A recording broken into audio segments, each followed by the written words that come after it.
రానా Naidu season 2. రానా Naidu season 1 భూతు డైలాగ్స్తో చాలా నెగిటివిటీని సంపాదించుకుంది. But season 2లో ఆ మిస్టేక్స్ని రిపీట్ చేయకుండా బెటర్గా డిజైన్ చేశారు.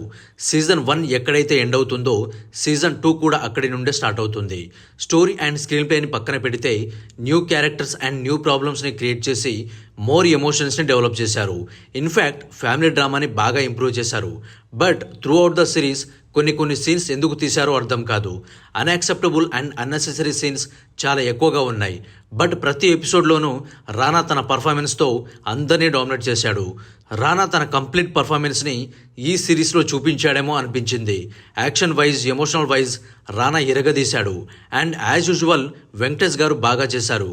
కానీ తన క్యారెక్టర్లో ఉండే ఇంపార్టెన్స్ అండ్ డెప్త్ మనకంతా కనెక్ట్ అవ్వదు.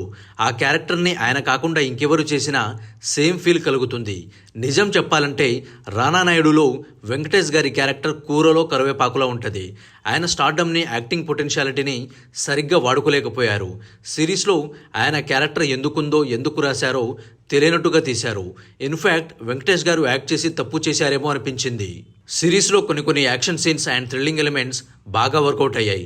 సీజన్ 1 మీకు నచ్చి ఉంటే సీజన్ 2 ఇంకా బాగా నచ్చేస్తుంది. బట్ నాకైతే ఓవరాల్గా పర్వాలేదనిపించింది. రానా నాయుడు యాక్టింగ్ తప్పితే సిరీస్లో వేరే ఏ హైలైట్ లేదు.